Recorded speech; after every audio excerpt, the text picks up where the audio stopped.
Trista Polo here with this week's Plate Story.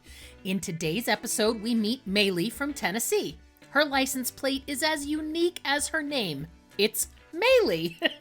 While the plate itself is retired, Maelea is not, and we'll hear all about how she is making a difference for business owners around the country. Maelea is an expert at masterminds and brings her 25 years in public education to support local business. Maelea is a grandmother, a singer, and an expert collaborator. We'll hear her story, but first, some Plate Story news. In October of 2021, the LA Times did a vanity plate story of their own. They featured 18 different vanity plate owners in and around Los Angeles. Most of the stories featured were chosen from hundreds of applicants that replied to a tweet from the publication. Others were spotted on the roads of LA and contacted directly. I've been in touch with some of the plate owners featured and will be featuring them in a future episode of my podcast, going into much more depth about their story and the story behind their vanity plates. We have some very cool interviews coming up in the coming months. Now, let's go meet the very cool Maelea. Welcome to this week's episode of Trista's Plate Story podcast. I'm excited to have Maelea Gallion from Tennessee with us. She's sharing the story behind her plate, Maelea. Maelea, welcome. Thank you. I'm excited to be here. I'm so happy to have you. Now, this is a license plate you had in the past. You don't have it anymore, but I just think you are fantastic. And so any excuse to have you on my podcast, I was like, let's do it. Oh, thank you so much. Yes. So tell me the story behind your plate. And you have it with you, right? Do you want to show the people watching on video? I do. There's my plate. Beautiful. And I actually was, as you were talking, I was thinking about when did I actually have it last on my car? And here you go. 1999. That's how long it's been. A little longer than I'd like to think that is from now. Yeah. And I had just gotten my driver's license, don't you know? Oh my gosh. Not. Oh my gosh. Not. Okay, good. Right. Not. So tell me, you chose your plate to be your first name. Why did you choose that? Well, I grew up in a small town in East Tennessee outside of Knoxville. And I was the only Maelea, and still probably am the only Maelea that I've ever met. I've had people tell me that they knew somebody with a name similar to that. But growing up, you know, like other little girls would get shirts with their names on them, or keychains or bracelets or something like that. And that doesn't happen when your name is Maelea. So it was a way to have something with my name on it. But also I realized by the time I got this plate that a lot of people in my town remembered me. And one of the reasons that many people did remember me even years later was because I had such an unusual name. You know, I have a similar issue. Trista is not the sort of name that you find even today when it's a more common name than it was growing up. I still look for the shot glasses and the keychains and the cups and the plates and all the things they make like in beach towns, in those gift shops. Never. Yeah. Never. The closest I have found is Tristan or Trisha, neither of which is my name. Is there anything like that for you where your name is similar enough to something else where you're like almost, but not quite? Yeah. So I'll see May, you know, just M-A-E. I will see that at times. And even like if I go to Starbucks and they ask, you know, like, what's the name you want on it? I'll just say May. They typically will spell it M-A-Y, but you know, so that's about as close as I come is the May. All right. Well, that's pretty close, but no cigar. Yes, exactly. No cigar. How did your parents come up with this name? It's so unusual. Yeah. And I love telling my name story. So I appreciate the opportunity to do that. My grandmothers were Doris May and Mary Lee. So I am Maelea. Was named for both of them. I love that. Oh my goodness, that's lovely. My sister's name is Dava, and she was named after her father, David. And so she has an unusual name as well, although again, more popular as the years have gone by. Yeah. My name story is not as interesting as yours, but I'll share it since I've never shared it on the podcast before. Yay. So my mother had I can't remember what their relationship was, if it was her grandmother or great grandmother named Anna Kay. And she loved this name, and that's what she wanted to name me. And my father hated it, thank goodness, because I don't really like it either. So they kept the K as my middle name, and then they went through a name book and found my name, and they both agreed on it and liked it. And they were pretty young at the time, so good on them for being Yeah. able to agree, not being too obstinate about the choice. And what's funny is that I don't have the name Kay anymore. When I got married, I dropped it because when I was a kid, I have this one aunt that would combine them. Trista K, Trista K. And I just did not like that. And K just never really resonated with me. So I dropped it when I got married, and now I have no middle name. But that's my name story, such as it is. Yeah. And everybody's got one. I love hearing people's name stories. Yep. Well, you probably would, because like me, your name is significant to who you are. Mm-hmm. And you've never met another Maelea? No. Okay. I I've want to met tell you. a Oh, go ahead. Maelea Mhm. or a Mary Lee, but not a Maelea. I have met a couple of Tristas in my life, and I'll tell you, the first one was I was in college, and it was jarring. I didn't know how to be with somebody who had my name, because up until then, that name was only mine. I didn't have to share it. And so the only identity I put to that name was my own. Mm-hmm. So to see somebody who didn't look like me, talk like me, act like me, it was very upsetting. I was surprised at how much of an identity crisis it gave me. Yeah. Like, who am I?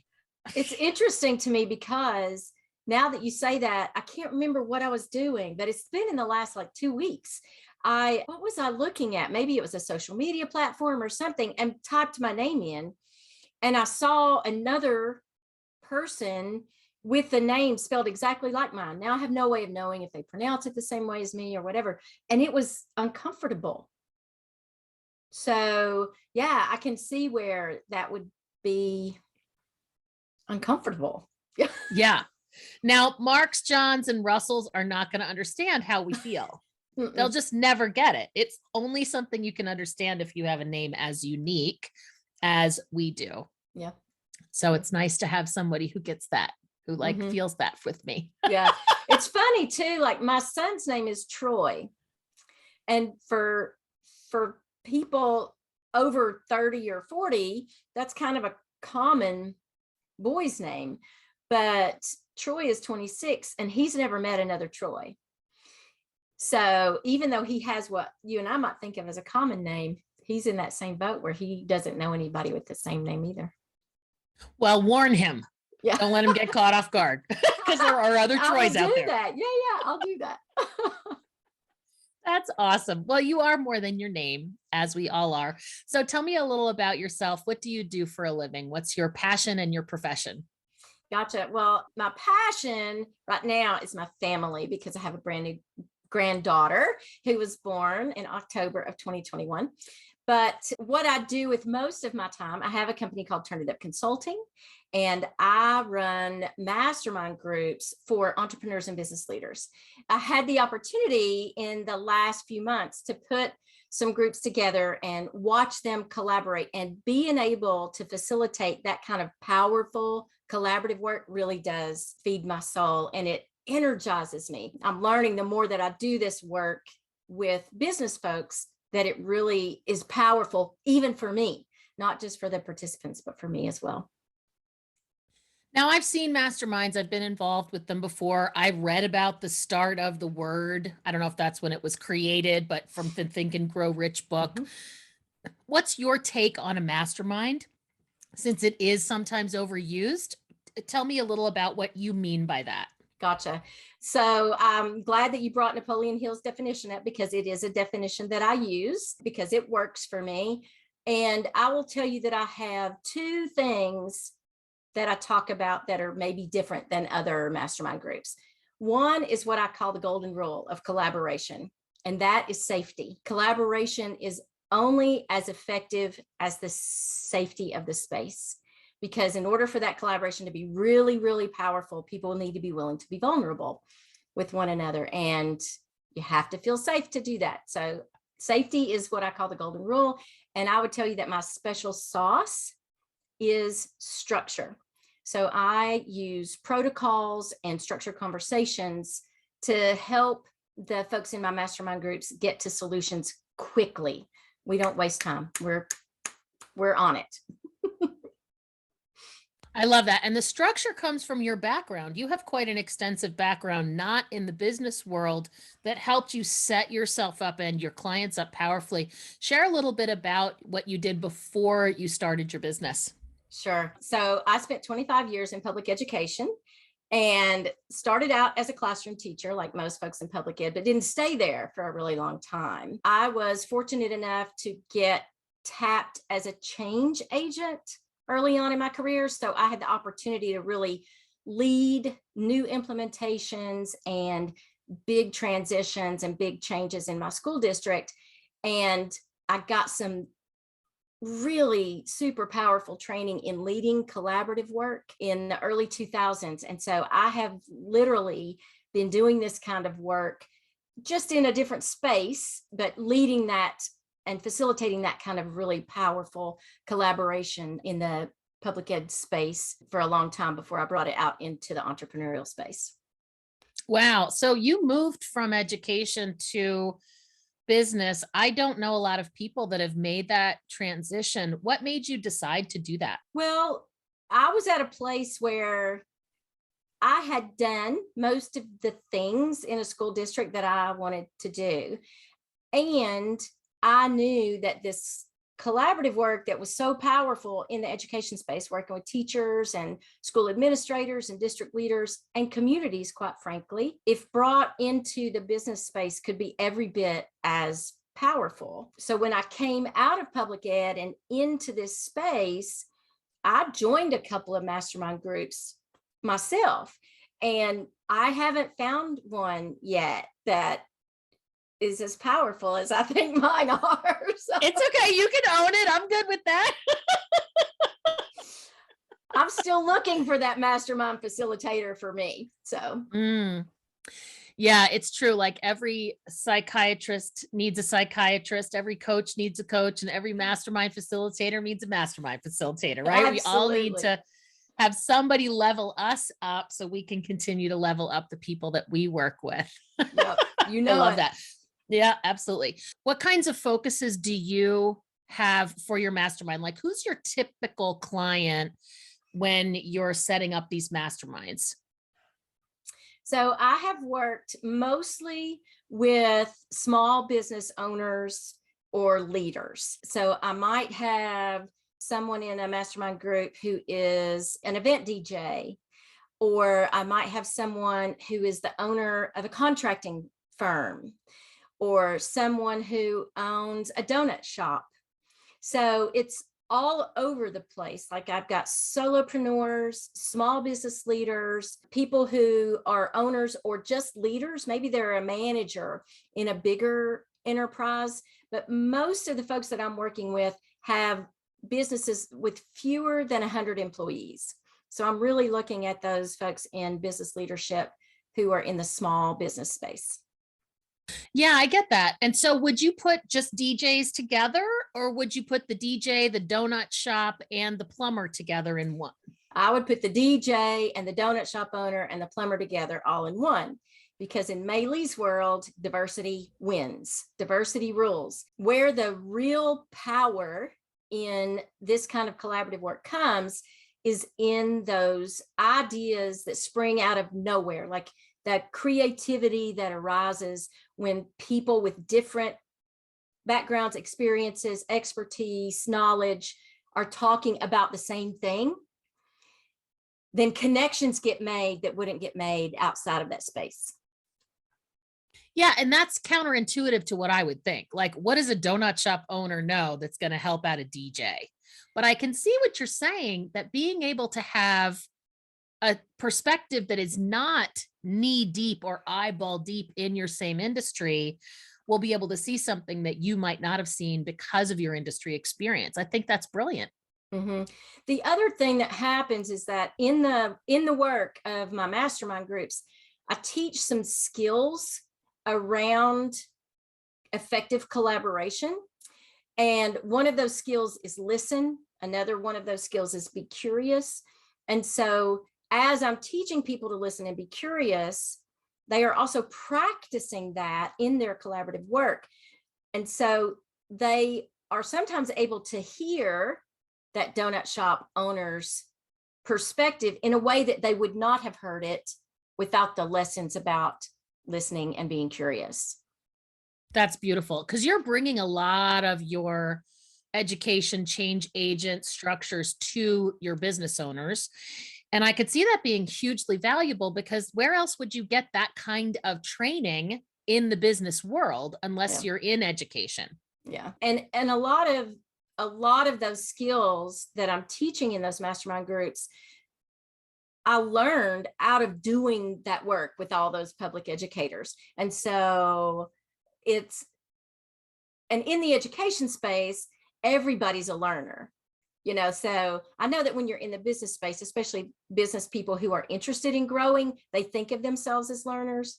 But when you work in the education sphere, everybody's a learner, and it's just the way of doing business. And so, yes, there are things that I've brought into the business space out of that education space that I don't know that other folks are focusing that way.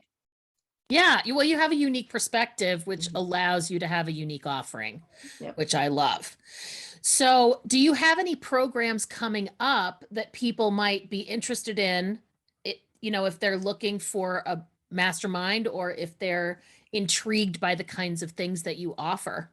Yeah, absolutely. First of all, I do almost always have open seats available in new mastermind groups. So I'd love to talk with anybody who would be interested there. But I'm also partnering with a really good friend of mine, Yolanda Robertson of Savored Moments Travel. And we are doing a destination strategic planning retreat for women business leaders. So we're going to be doing 3 nights at the Sanderling Resort on the Outer Banks of North Carolina on January 13th through 16th. And during those 3 days, all the ladies will develop their action plans for 2022 based on their vision of an optimal year. And they're going to walk away with a calendared action plan for their business for 2022. Woo, that's amazing. Yeah. Now, what if somebody is in business, they're entrepreneurial, but they don't really have a vision? Do you help them with that piece, or do they really need to be visionaries to be part of this? No, absolutely. It's a part of what we will be doing, is creating that vision, what December 2022 would look like if the year went really, really well. That sounds really great. Now, this is a destination retreat type of a program. So you're staying on the Outer Banks. How much fun is there? I mean, is there some fun built in? Well, duh. Listen, Trista, if you're going somewhere with Maelea, we are going to play every bit as hard as we're going to work. And we're going to work really hard. So yes, there will be play. Awesome. Work hard, play hard. So you're not sitting in a room watching the beach go by, focused on work the whole time. There'll be plenty of time for fun too. I love it. What a perfect partnership. A travel expert and a business expert together. I mean, who could do better than that? That's amazing. We're excited about it. That's awesome. I love it. So now you said that you have a new grandbaby. I'm sure, knowing you and being friends with you on Facebook, I'm sure you're going to want to talk about that, because I see lots of pictures. So tell us all about it. Yes. So my son and his wife had a baby girl in October of 2021. Her name is Edie, and she is adorable. She was born in October, and she's got a head full of hair that sticks straight up off her head. And as we record this, she's moving a lot, and she's like got her eyes open a good bit. She's expressive. So it's a lot of fun playing with the new grandbaby. That's awesome. Well, congratulations. Now what's her name story? So my father's name and my daughter-in-law's father's names, they are both named Ed. And so her name is Edie, which is a tip of the hat to both her grandfather and her great-grandfather. I love that. Edie. That's cool. It's almost an old timey name too, Mm-hmm. right? I feel Yep. like that's a name you would have heard many, many years ago. Do you know the name, what it means? Do you know the name I meaning? don't. I don't. I'll Yeah. have to look that up though, now that you say that. Yes. That's very, very cool. Well, congratulations to them and to Thank you. you. And are they nearby? You get to see them a lot, right? I do. I do. Yep. So funny story. We were visiting with my little brother and his family last night, and I'm holding the baby.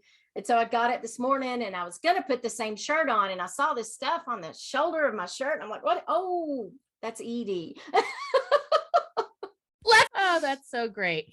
And it sounds like you spend a lot of time with family. Like that's definitely something that you're passionate about. What gifts do you receive from your family that you're really grateful for?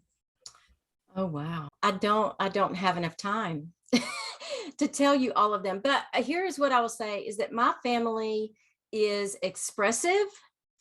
So we actually like tell each other that we love each other. We hug one another, we kiss one another. And those are very special gifts because I know there are families out there that are not expressive in that way. And time, we enjoy being together. We are storytellers.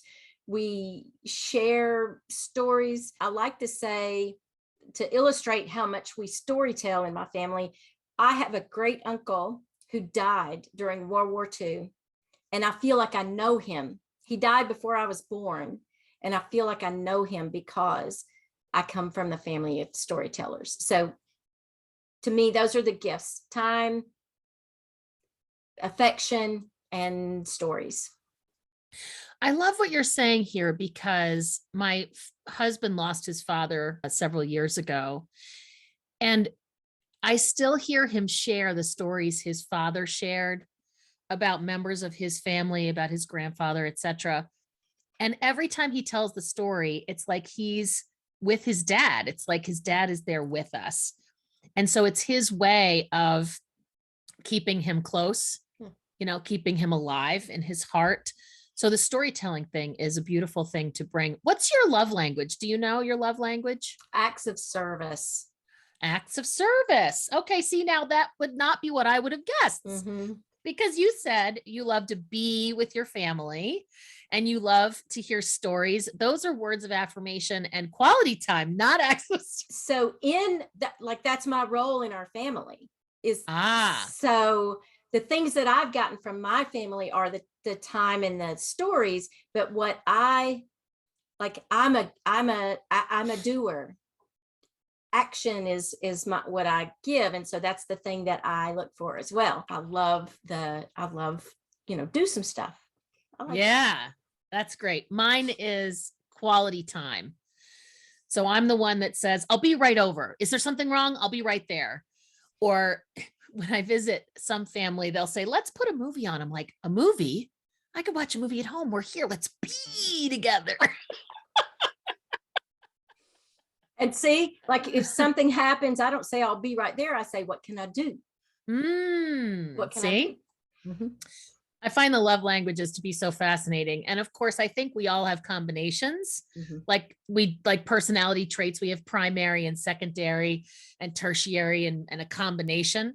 But I find it fascinating to see how we express love because it can get a little dicey if I express love differently than my spouse, for example. My husband, his is also acts of service. So when I do things for him, like a simple thing like making breakfast, it is like I've showered him with Valentine's, right? It takes very little. You're right. But for me, all I want him to do is look up from the computer and look me in the eye when I'm talking to him. And then I feel like he is my knight in shining armor. Mm-hmm. So it's funny how we interact with people and we have different love languages. For sure. So we're talking about love languages, but I always like to talk a little bit about self-worth because that's such a big part of my own journey. I'd love to hear if you could share, how has self-worth played a role in your journey? Oh, wow. Yeah, it's always one of those things in the back of my head. I'm that person that has always been striving to do more and be more. And I think a part of that is a way of feeling more worthy. that's that perfectionism and all of those things. And that just, we've all had things in our background that shake that sense of self-worth. And I guess when that gets shaken, we all respond in different ways. And for me, that is about striving and getting better and performance and growth. That's how that gets expressed for me. Yeah, thank you for sharing that. I'm always about what can I do more? How can I be better? And so I resonate very much with that. Now you express yourself and you do so musically. That's got to take a little self-worth. Tell me about your musical background and how you express that these days. Yeah. So I've done music since I was a tiny child. I remember some of my cousins got together when I was little and gave me a little electric keyboard. And so I started playing when I was very young, took piano lessons all through school. And I actually was a voice major. I have a bachelor's degree in vocal performance. And then I turned around and went right back to school and got certified to teach math. So some people think those don't sound the same, but they really are, because the notes and music and all that, it's very mathematical. Yes, it's very mathematical. And so what I did for a long time was I just got my musical love out in different ways. I sang in a church choir or something like that. But for about 30 years now, I've been singing with a cover band here in my hometown. I've just moved back to my hometown after being away for about 7 years. And so we are finally again practicing like on the regular, like weekly. And so it is my place of joy. I say, when I think about the word joy, I think about singing with my best friend and having her in my ear and that sound of us making harmony together. So very cool. What kind of music do you play in the band? Oh gosh, it's really all over the place. Most of us are in our middle years. So we play some old pop and some country and folk and Americana. Yeah, it's just kind of all over the place, but mostly acoustic. So vocals is our thing. That's what I would say we are known for, is the vocals, but we have some great acoustic guitarists. And awesome. Yeah, I love it. What are some of your personal favorites to perform? We have been singing an old John Prine song called Angel from Montgomery for years. It is like our signature song when we play anywhere here in town. And we just recently picked up an old John Denver tune called Some Days Are Diamonds that is quite lovely. So, yeah. Great. That's great. Yeah. What else about yourself do you want to share? I would just say that my most joyful role in life is that of being a mom. I'm learning that being a grandmother might be even more rewarding than being a mom, but motherhood is like best thing ever. Oh, that's beautiful. I love that. Well, I've so enjoyed having you on. You're always such a pleasure to chat with. I like to turn the tables to see if you have a question you'd like to ask me. So do you have one in the holster ready to go? I do. All right, let's do it. So, Trista, tell me about the most powerful collaborative project you've ever done. This is a very hard one for me, Maelea, because up until pretty recently, I had this limiting belief that if you want something done right, you got to do it yourself. I work with a team of people, and I am the coach / leader / trainer for this group. And recently I had this epiphany because of a training program I went through, that I'm actually, by having that belief and working with a team, I am constricting their ability to grow, because I'm not allowing them to learn to be leaders.